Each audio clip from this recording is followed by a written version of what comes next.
Ici, la voix de l'Amérique.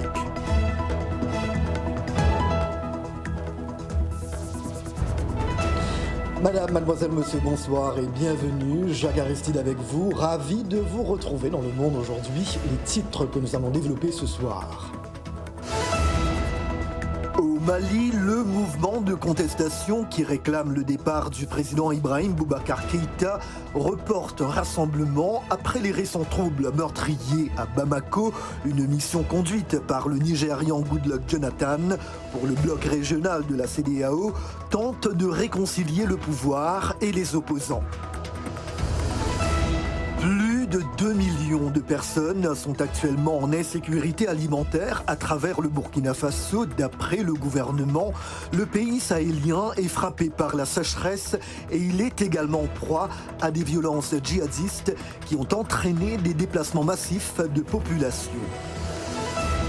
Le patron de l'agence anticorruption au Nigeria est actuellement derrière les barreaux, lui-même accusé de corruption, de détournement de fonds notamment. Ibrahim Magou était l'un des piliers du pouvoir de Mohamedou Buhari qui avait fait de la lutte contre ce phénomène l'une de ses priorités.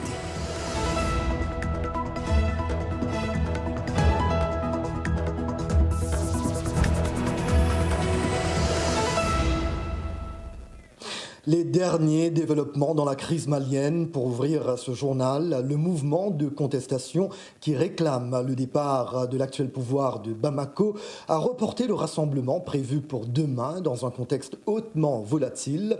Cette décision intervient alors que se poursuivent les efforts pour désamorcer la crise.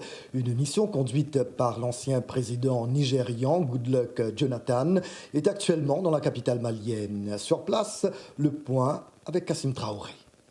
Cette mission fait suite à celle dite ministérielle du 18 juin dernier, témoigne de la volonté de l'organisation sous-régionale de préserver la stabilité du Mali, partant celle de la sous-région ouest africaine.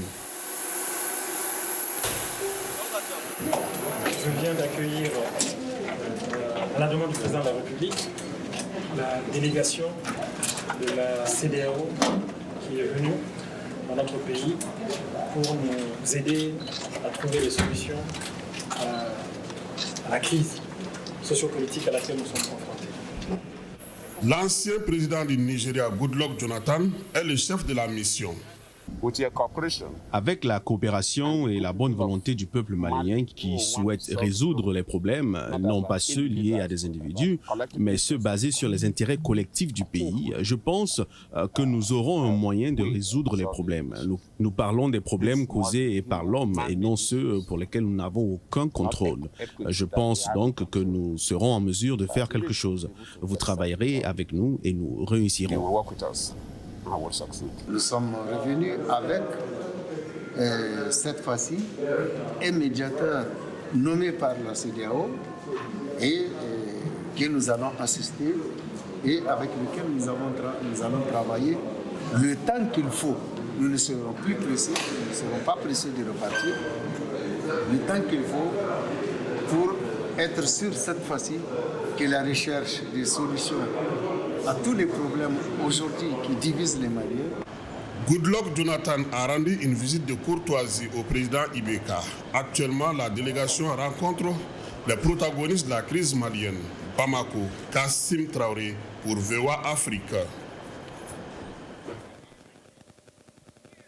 Dans l'actualité également, au Togo, un mandat d'arrêt international a été émis contre l'opposant Agbeyome Kodjo, arrivé deuxième à la présidentielle de février dernier. Un scrutin remporté par le chef de l'État sortant, Faure Gnassingbé. D'après l'un de ses avocats, Agbeyome Kodjo vit désormais dans la clandestinité au Togo, car sa vie est en danger, dit-il. Son immunité parlementaire a été levée en mars dernier pour s'être autoproclamé président de la République. Il a également été interdit de quitter le pays sans autorisation.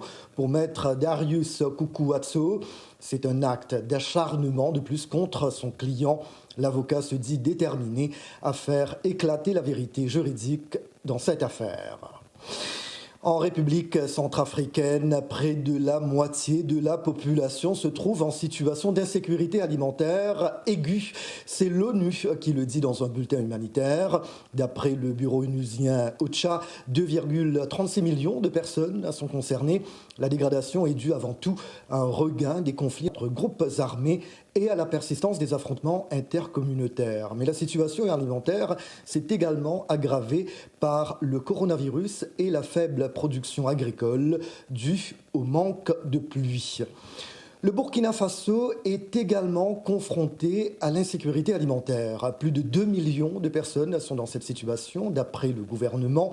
Les difficultés d'accès aux champs, les destructions d'infrastructures de production par les groupes terroristes, les vols et les pertes de bétail, de même que l'aggravation des conflits intercommunautaires, ont bouleversé la vie de nombreux habitants de ce pays sahélien. Thierry Kaoré. La plupart des patients qui arrivent dans ce centre sont des enfants atteints de malnutrition aiguë avec des complications comme cette fillette de 5 ans. Elle a été amenée ici de toute urgence après plus d'1 mois au centre de santé de Gorom Gorom, à une 60aine de kilomètres de Dori. Au début, ce n'était que son ventre qui était enflé. Puis la maladie s'est propagée, elle a eu la diarrhée, puis la dysenterie et il y avait du sang dans ses selles. Pour le docteur Sawadgo, spécialiste en pédiatrie, les raisons de cette crise à la fois sécuritaire et alimentaire sont bien connues. Je pense que l'insécurité est un problème tout à fait transversal. Déjà parce que les gens n'arrivent pas à produire. Les gens, même s'ils ont produit, ils vont se déplacer, laisser leur vivre sur place, ainsi de suite. Ils vont tomber malades parce qu'il n'y a pas de problème, enfin, il n'y a pas... Les questions d'hygiène se dégradent. Puisque si tu quittes chez toi, ça veut dire que tu n'as plus les commodités, ainsi de suite. La crise sécuritaire a entraîné également la fermeture de nombreux centres de santé dans la région, aggravant ainsi la vulnérabilité des populations. Selon les derniers chiffres du Bureau de la coordination des affaires humanitaires de l'ONU, 68 centres de santé ont fermé dans la région du Sahel et 45 ne fonctionnent que partiellement. L'accessibilité géographique est beaucoup touchée. Il faut se déplacer, il faut parcourir des kilomètres. Ou même les décès dans les communautés qui sont nombreux à cause du fait qu'il n'y a pas un centre de santé à côté. Voilà. Ou les populations menacées n'arrivent pas à sortir à cause de l'insécurité. À long terme, surtout les conséquences psychomotrices. Donc le développement psychomoteur peut être compromis. À titre d'exemple, on voit des enfants qui marchaient et du fait de la malnutrition, ils ne marchent plus. Donc il va falloir prendre le temps de récupérer tout ça. Selon le gouvernement burkinabé, 12 des 45 provinces que compte le pays connaîtront une crise alimentaire entre juin et août 2020.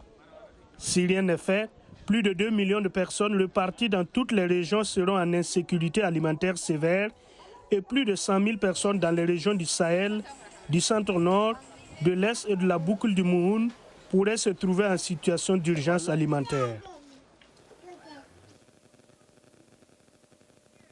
Au Nigeria, c'est encore l'incertitude sur le sort du directeur de la Commission des crimes économiques et financiers.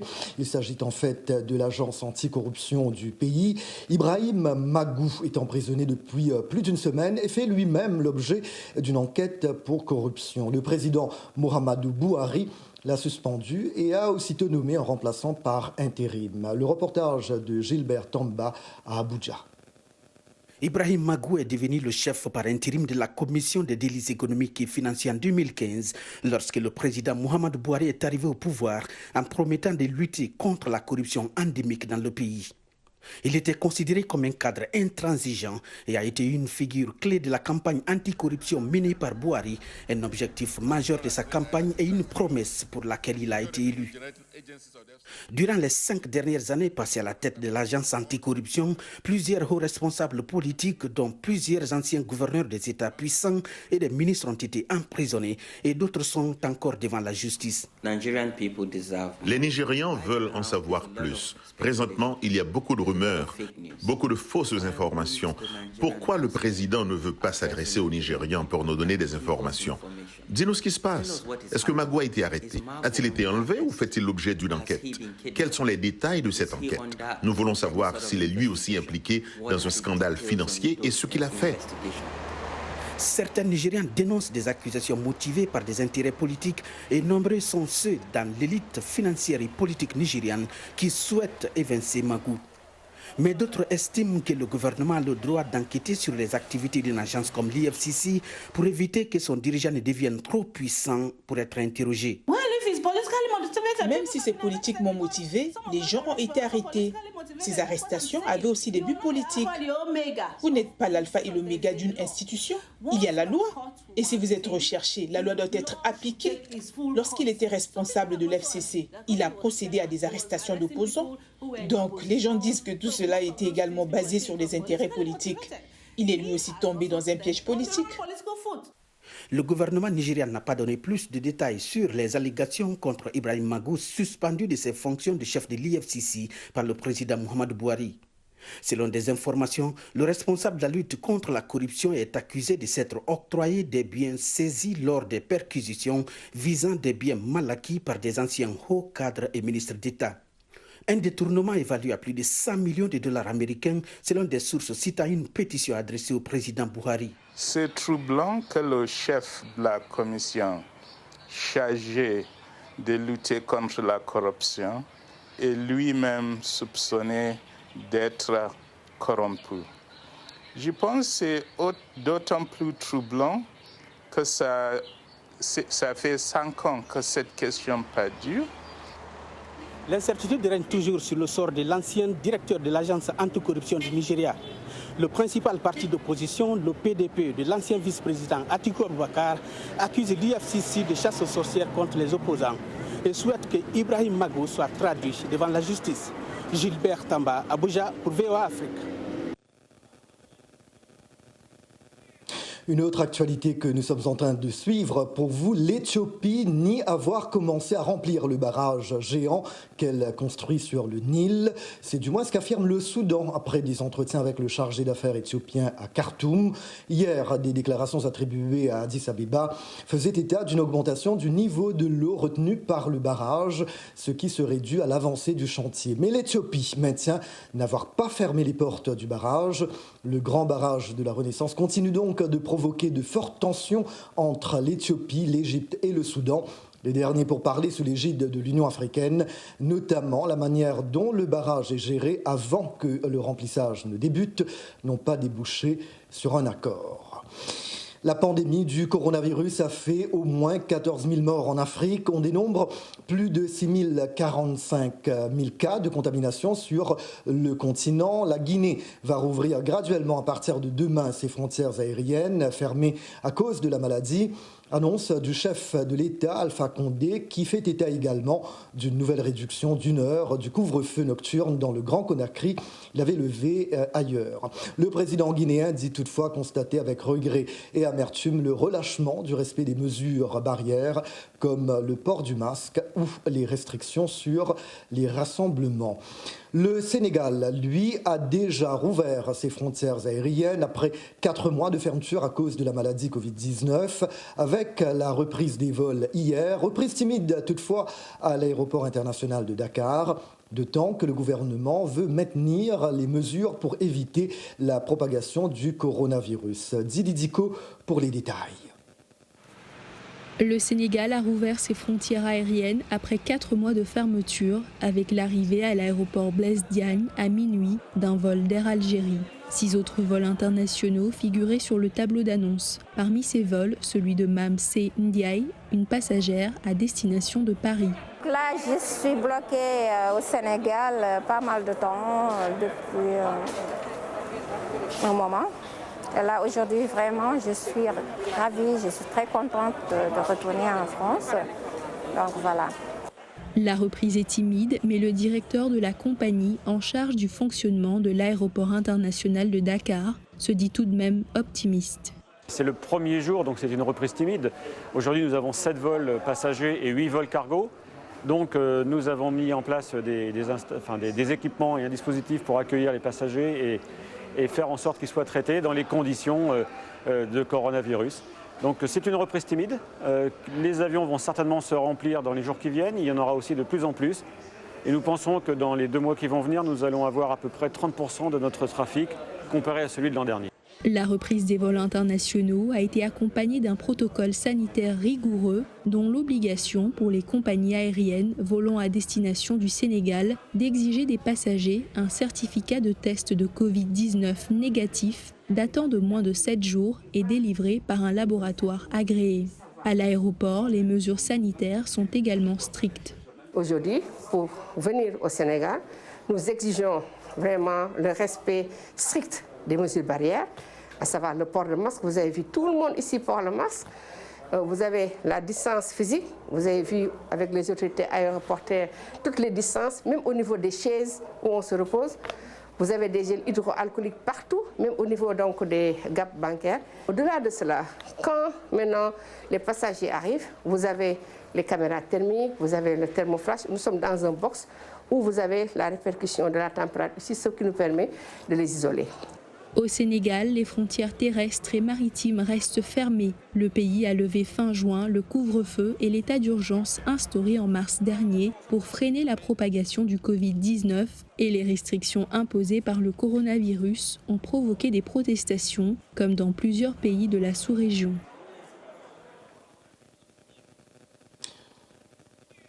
Coronavirus, toujours, l'Espagne a rendu hommage aujourd'hui aux plus de 28 000 morts de la maladie Covid-19 sur son territoire, tandis que le virus continue de se propager dans le monde entier, ce qui a contraint l'Inde à reconfiner 125 millions de personnes et entraîné dans d'autres pays des mesures de restriction sanitaire comme le port du masque. Les États-Unis, déjà le pays le plus touché de la planète, a enregistré hier un nouveau record de contamination sur 24 heures avec plus de 67 000 cas répertoriés. La situation est jugée hors de contrôle dans la partie sud du pays. Le Texas a très largement contribué à ce nombre record. Quel que soit le lieu, les Américains seront désormais obligés de se couvrir le visage pour faire leurs courses dans les plus de 5000 magasins Walmart, la plus grande enseigne de distribution du monde, qui a suivi les exemples d'Apple ou de Starbucks. Twitter a ouvert une enquête sur le piratage massif qui a visé des comptes des personnalités sur son réseau, dont ceux de Joe Biden, Bill Gates, Elon Musk, Barack Obama, ce qui remet sur le tapis la question de la cybersécurité. Des messages postés sur les comptes piratés et pour la plupart rapidement supprimés donnaient aux internautes 30 minutes pour envoyer $1000 en Bitcoin afin de gagner le double de cette valeur en retour. Dure journée pour nous à Twitter, a admis le patron du réseau social, Jack Dorsey, dans un tweet. À Wall Street, l'action de l'entreprise chutait de plus de 4% ce matin. Le réseau à l'oiseau bleu a déjà été victime d'attaques ciblées dans le passé. Vous regardez Le Monde aujourd'hui, n'allez nulle part ailleurs. Nous retournons dans quelques petits instants.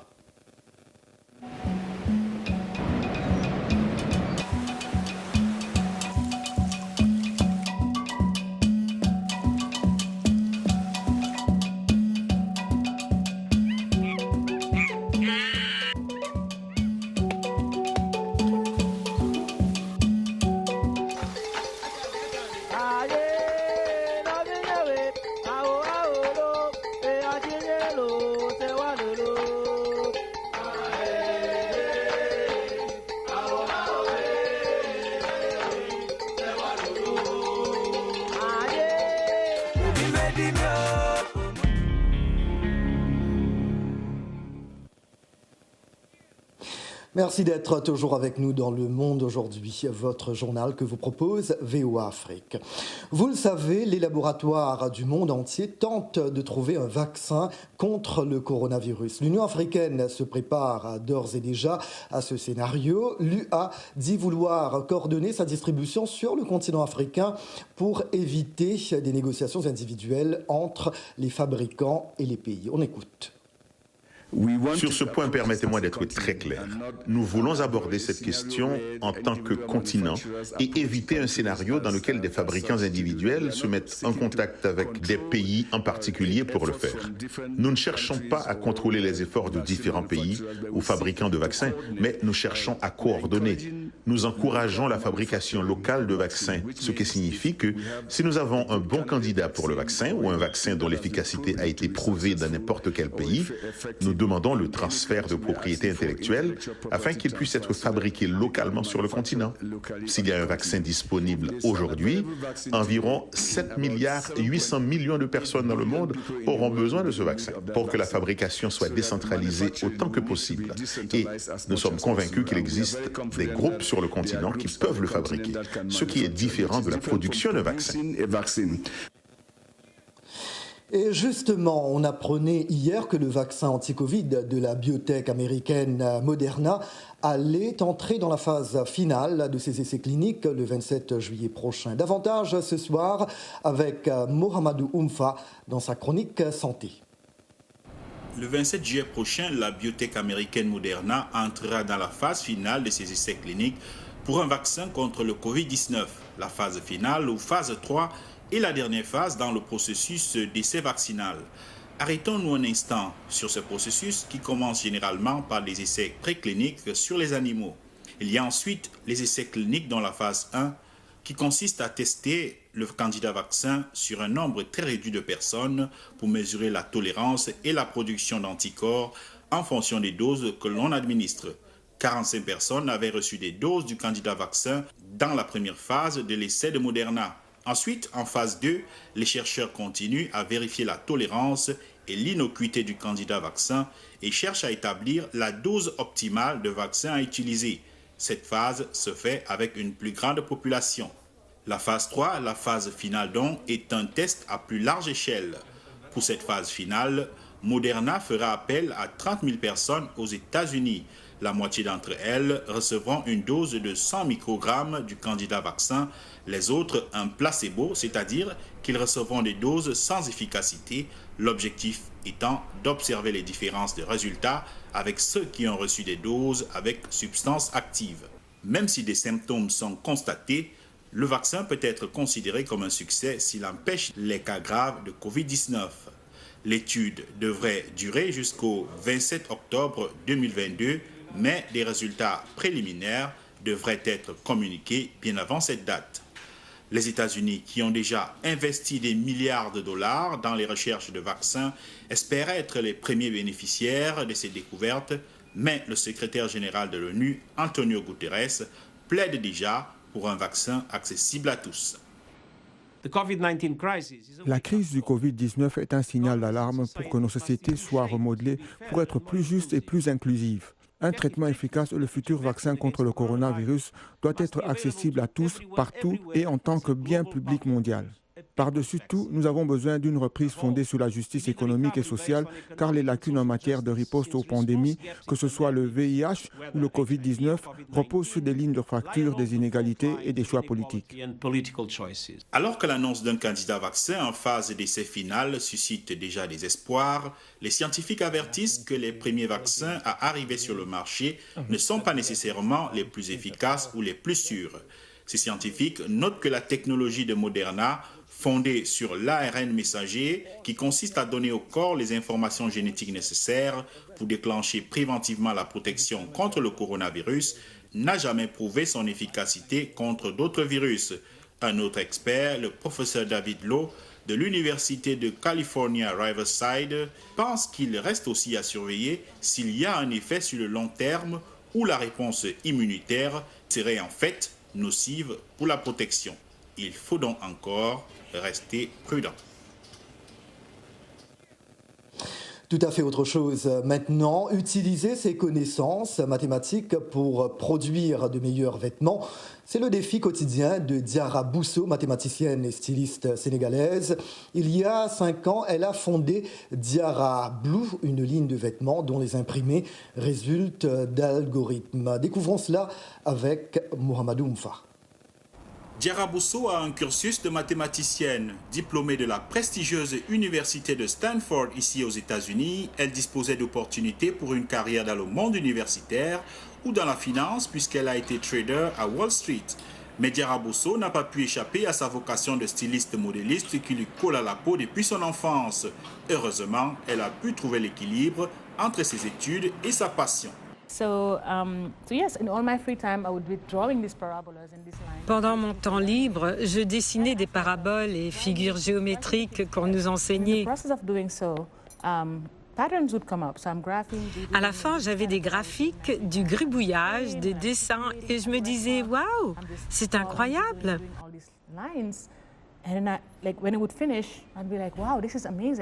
Diarra Bousso dit qu'elle dispose des centaines de dessins créés ainsi à la main, des dessins qu'il lui serait difficile de reproduire. Grâce à ses connaissances mathématiques, elle peut désormais le faire. Chaque forme peut être représentée par une équation mathématique et maintenant, lorsque vous assemblez toutes ces équations, vous pouvez créer beaucoup de formes. Ce qui est merveilleux, c'est que vous pouvez coder le tout et le générer avec un algorithme, c'est-à-dire un processus indiquant à l'ordinateur comment faire, et l'ordinateur dessine pour vous. C'est désormais de cette manière que Diarra Bousso conçoit ses œuvres. Sa ligne de vêtements Diarra Blue reflète ainsi sa culture et revêt un aspect technologique et intellectuel, une approche futuriste selon elle. I feel like we're already in the future because nobody else in the industry is doing what we're doing. J'ai l'impression que nous sommes déjà dans le futur parce que personne d'autre dans l'industrie ne fait ce que nous faisons.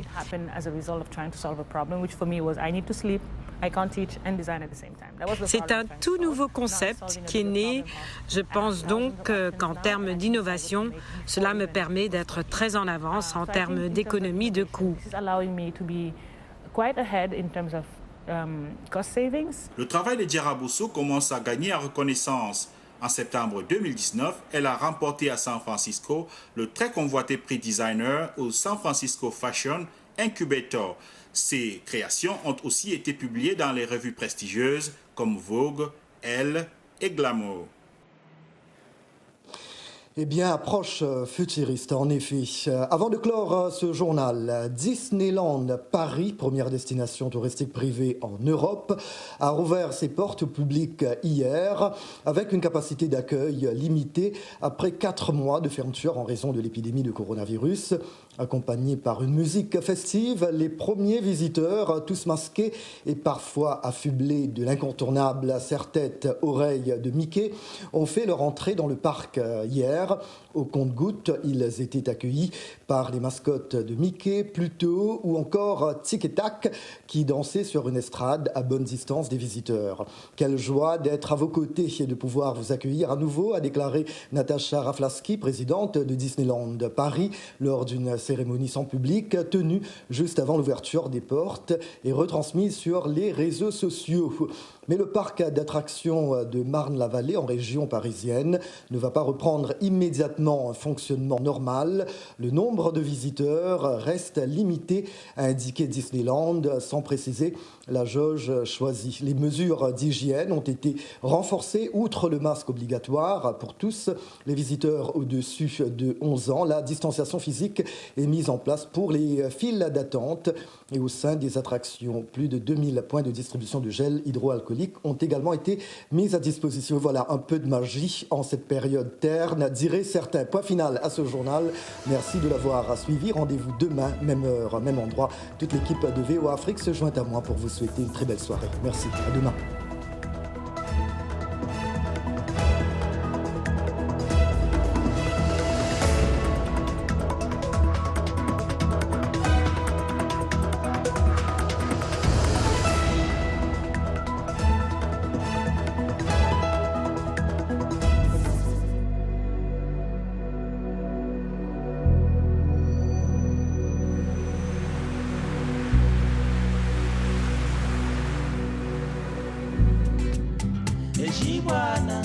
Chibwana chimalata,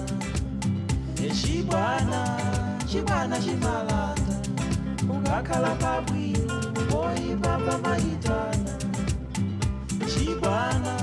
Chibwana chimalata, ukakhala panchito, ulova umakodola. Chibwana chimalata, ukakhala pabwino.